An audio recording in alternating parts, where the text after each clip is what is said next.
Grandfather, Book 7 of Stories for the Inner Child by Steve Gallegos. Chapter 1. Grandfather sat in deep silence for a while, letting his awareness flow. How do you penetrate the rigid thinking of someone who is convinced that they are right? Language is itself a game that people have learned to play, and they are skillful players. Furthermore, they love the game. It has become the primary game that they play. They love it so much that they've restricted their own children the freedom of learning through natural play, the play through which every other living creature learns to be the being that it is. But the human has sadly truncated the natural play that it will allow its own children, and insisted that children learn the game of language. Initially, children are fond of this game and play it with great skill, recognizing it as a game and playing it loose and easy. But they're quickly chastised by teachers and parents and told that they are to take the game seriously. And not only is it not a game, but there are severe and painful consequences that ensue for children who do not adhere to the strict rules that grown-ups have developed. So it quickly ceases to be a game for most children and becomes a matter of survival within a culture. And one of the rules that is set in concrete is the rule which is called truth. The rule of truth is a rule that is severely judged by other grown-ups, and which requires the strictest conformity. For if not, then the grown-ups will begin to recognize that the language act is just a game. And for them to recognize that they have slaughtered and enslaved other beings for the sake of a game, that would be severe indeed. So the seriousness of the game is the counterpart of the lie that they continue to live, and a lie that they dare not recognize, for to do so would force them to face the fact that their lives have been lived in a very crazy way. These are the thoughts that ran through Grandfather's being. Another rigid rule is the rule called knowing. Grown-ups confuse knowing and thinking, and they think that the only knowing worth anything is that called thinking. They're unaware that knowing exists in layers, and that thinking is just the topmost layer. That is why it's so immediately accessible. But many have come to such a serious consideration that knowing and thinking are the same thing, that the deeper layers of knowing are in fact threatening. And so they must immediately be destroyed whenever they appear. How are they destroyed? Through negation, rejection, burying, insult, and doubt. So mother must hang on to what she has learned. Otherwise she will feel rejected by whoever taught her. Hanging on is a form of obedience. And the most serious threat to a young child is ejection from belonging. Belonging to the family, to the group, to the gathering. So children quickly learn obedience even when it is contrary to their native intelligence. In order to belong, they will even act against their own deeper nature. And they will learn to say and think whatever is acceptable, even if it is contrary to their own awareness.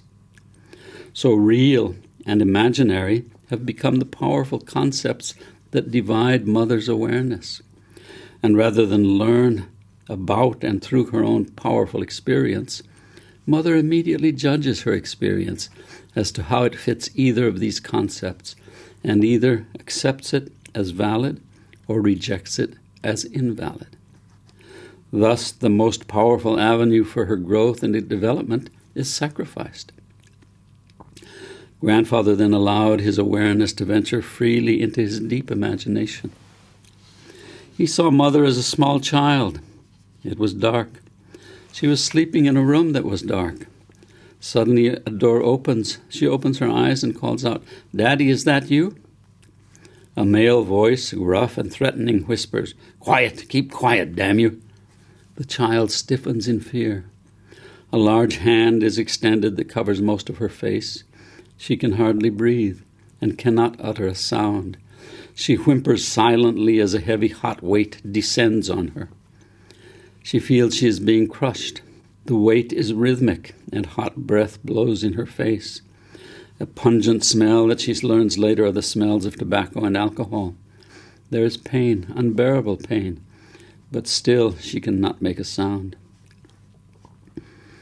Later in the darkness, she wakes up, her body is throbbing, and with silent sobs she repeats over and over again, "That didn't happen. That did not happen." Grandfather opens his eyes with the understanding of where Mother's rigidity originated.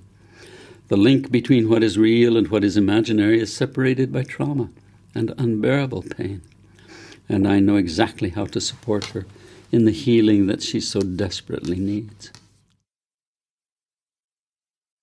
Chapter 2. Grandfather addressed a question to Mother. Would you be interested to see the place where reality and imagination meet? Mother answered immediately, "Yes, of course, I'm quite curious. I'd love to understand what Bear Man is talking about." Then just close your eyes once more. Take a moment and just feel the fact that your body is here right now. Well, where else would it be, thought Mother with a smirk.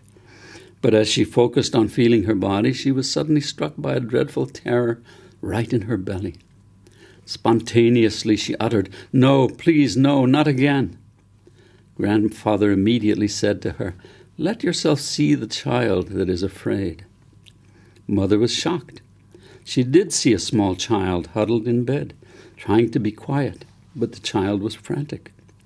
Mother also realized that someone else had just entered the bedroom where the girl slept. Let yourself be aware of the entire scene there.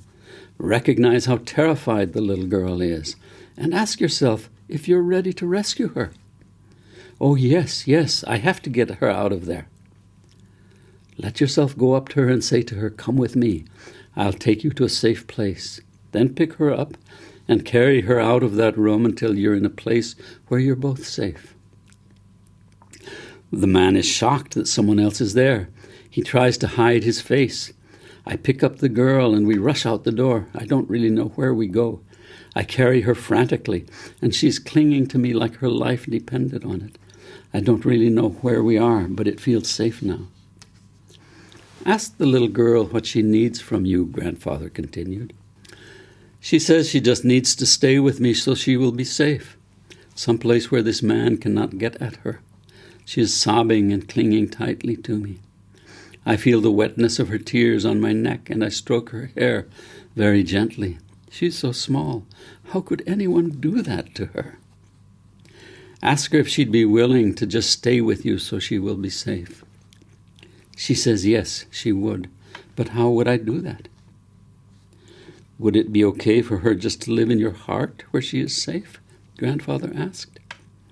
She says she would love that. But how would it work? Mother was puzzled. If it's all right, then just place her in your heart and see how it feels for both of you. She's happy to go into my heart. She's no longer terrified, and she feels warm and good and safe. She said she's never felt safer, and it feels really good to me as well, Mother answered. Mother suddenly opened her eyes, and there was a new softness in them and a loving warmth. How can that happen? Was it real, or was I just imagining it? You have learned to ask the wrong questions. You have learned to put your own knowing in doubt with the automatic questions that you voice. Instead, let yourself learn to ask, how do I feel? What needs healing? Am I willing and ready to participate in that healing, even though I don't understand how it works? After all, you didn't have to understand walking before you walked, did you? You just did it and learned from doing it. Doing itself is the teacher. Let yourself learn rather than just mouthing the thoughts that others have taught you. The deep imagination has a purpose, and it is not just to imagine, nor is it to discredit imagination as not being real. Someone taught you to drive this vehicle in a stupid way, and that is dangerous. Now you need to learn some new skills about being a full and mature human. Imagination plays a deep and essential role in being a full human, and unfortunately many people have learned to abuse it and to mistreat it, and they don't understand that in doing so they're abusing and mistreating themselves. Chapter 3. It was hard to believe she was the same person. A tangible aura of caring and kindness surrounded her, And that is not to say that she had not always been kind and caring before, but this was something new, an air of depth, a warm cloud of presence, a feeling that everyone sensed. And she was playful, like a child, smiling and chirping and dancing with her energy. It was in this new state that her family became aware of how tense and fragile and taut she had been before. She was free and expanded and embracing of everything that happened.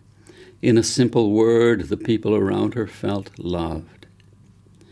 David and Cornelia were astounded that such a significant change could have happened to their mother in such a brief time.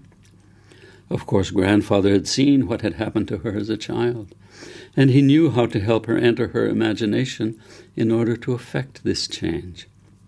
This deep healing had been waiting many years to take place, but attending to truth and facts were not the answer.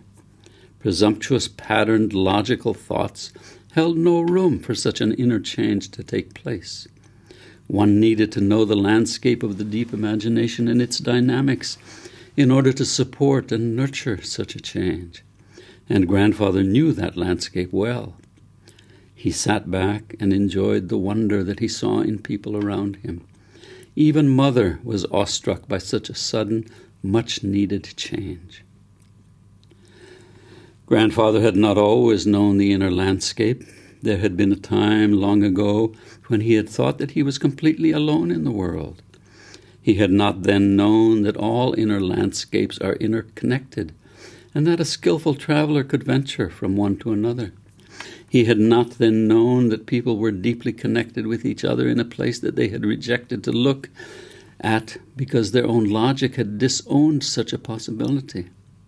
The part of their knowing that functions by separation and by contrast and comparison had come to dominate their other levels of knowing, and had gained an arrogance that did not serve the wholeness of one's being. He had gone through much suffering in order to regain all the levels of knowing that he had been born to. But he now knew that he would go through anything in order to come home to himself and to his never-ending connection with all that is. But that is another story that we may hear later. Chapter 4. Grandfather never knew who his parents were. The story he had been told was that he was found under a fallen red cedar tree, wrapped in several rabbit skin pelts, where he had apparently been carefully placed. There were no tracks around, even though a recent snowfall had covered everything. Luckily, the cedar had shielded him, but he was still warm, so he must have been placed shortly before the snowstorm had begun. And luckily, it had not lasted long. The woman who found him took him to her lodge and unwrapped him. She washed him in warm water and made sure he was not injured. Then she began feeding him the only thing that she had in the lodge. Even though he was just an infant and had no teeth, and the only thing to eat in the lodge were some dried strips of salmon, she found a way to soften them, soaking them in water and then pounding them to a fine pulp until they could be stirred into warm water, and the infant devoured them with relish. It may have been his first meal of solid food. The next day she inquired far and wide, but could find no one that knew anything about him. After searching for his parents or relatives with no success, she began to feel that he had been a gift from the Great Spirit of the universe, and that he had been directly given to her, for she had lived alone for a long while, childless and a widow. Thank you, Great Spirit, for this magnificent gift, for this beautiful child. Please help me to know how to raise him and nurture him so that he finds his fullness and discovers his true path. Chapter 5. The baby ate voraciously whenever he was fed. Flower Woman, for that was her name, wondered if he had ever had enough to eat in his life. She fed him and fed him as much as she could, but she didn't have much of the dried salmon that he seemed to love. Of course, she had never yet fed him anything else. She began calling him Bunny Baby, for the rabbit pelts that had embraced him and kept him warm under the fallen red cedar. The one thing that really stood out to her was his gaze.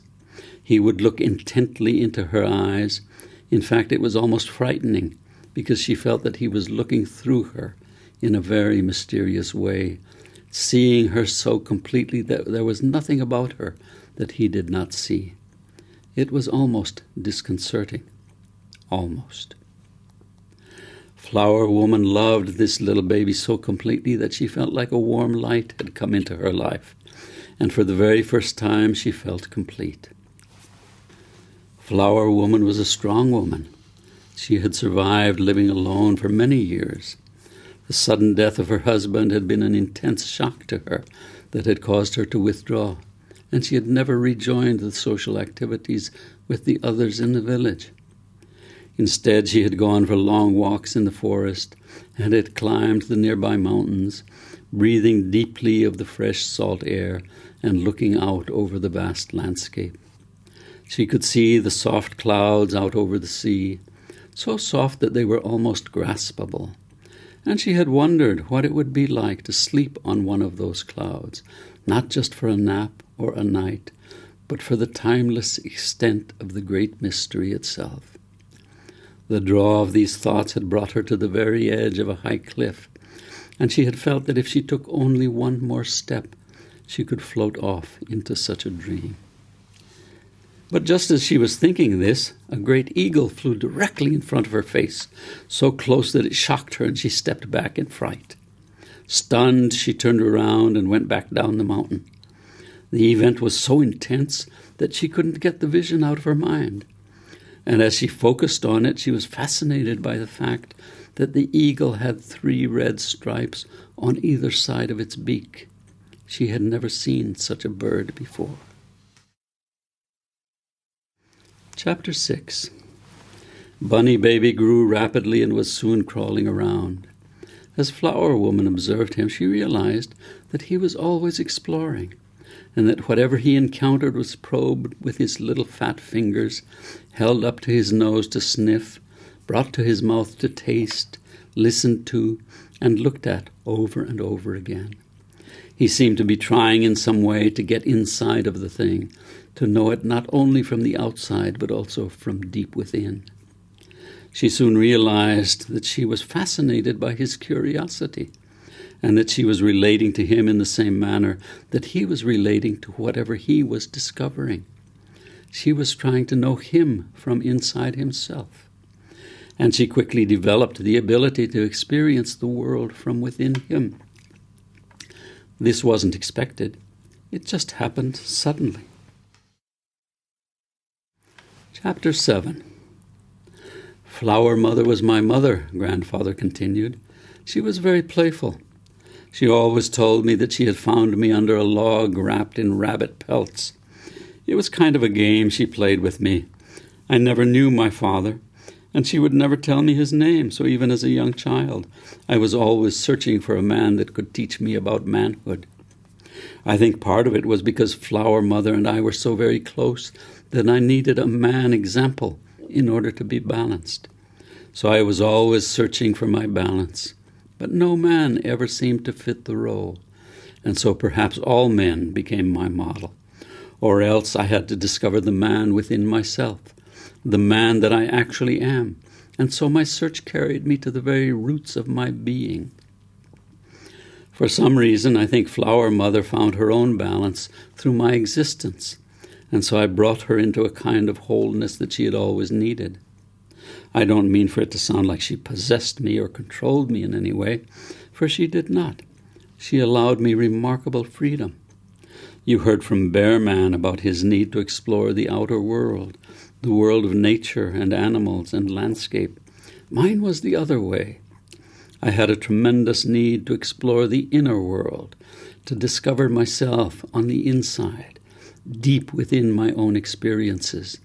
And so, in a certain sense, even though he was a young boy when I first noticed him, Bear Man brought me the experience of a kind of balance, his strong outer world with my own inner world.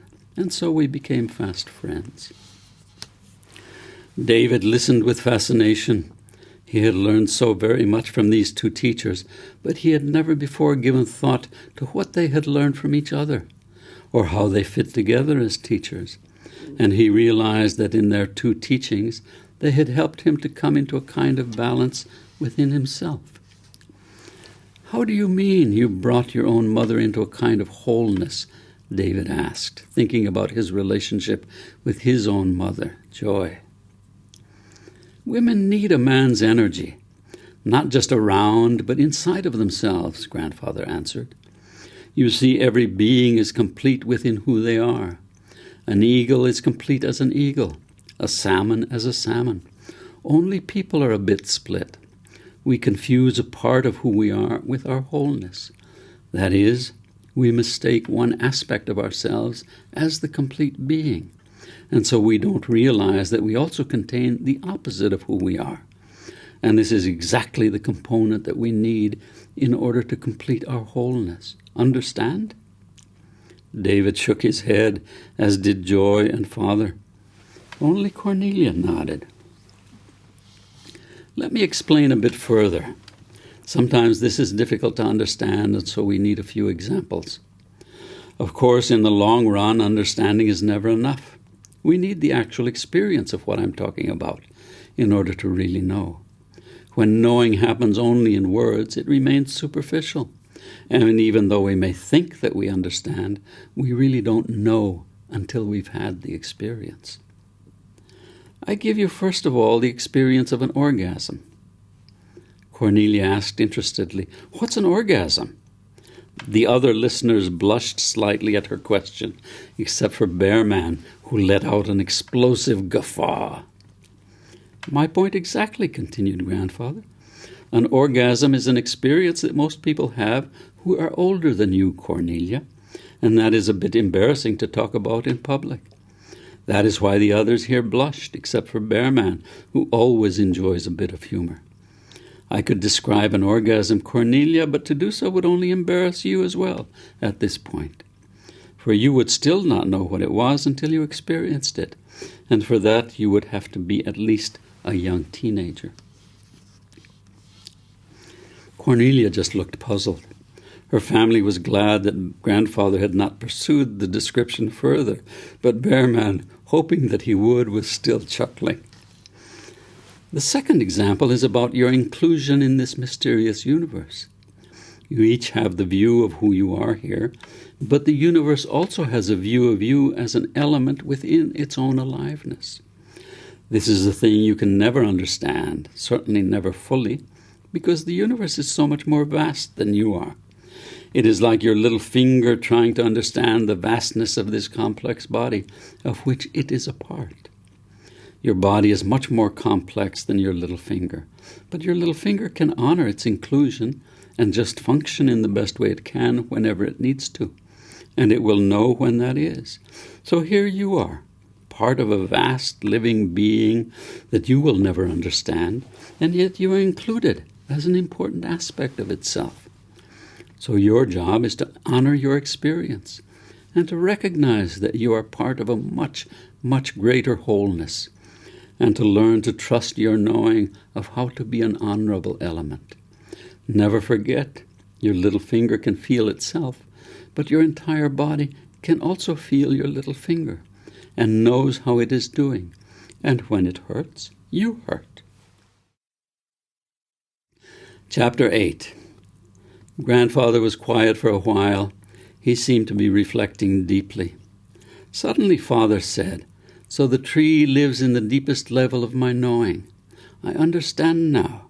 I had been stuck at the topmost level and kept reiterating standard phrases, but that was in order to avoid facing the deep pain that I had to endure as a child. But the pain was there all the while anyway, waiting for me to grow up enough to be able to face it and grow beyond it. My thinking had helped me to avoid the pain, but I needed to go through the pain in order to come into a deeper wholeness. Now I understand. Now I know what you mean by the difference between understanding and experiencing." "You have more than understood," Grandfather replied. "You have also grasped the dynamics of the difference between dying and being alive." Yes, I have lived most of my life in a dead state." "What a strange statement," Father suddenly exclaimed. David and Cornelia glanced at each other. And in order to really be alive, I needed the energy of that pain, not as pain, but as aliveness. And it had been frozen away. And strangely enough, I had control of the door to open the deep freeze. That is certainly amazing. Father was ecstatic. Bearman laughed out loud. Mother had a tender look on her face. It seemed that she also had suddenly understood something. Chapter 9.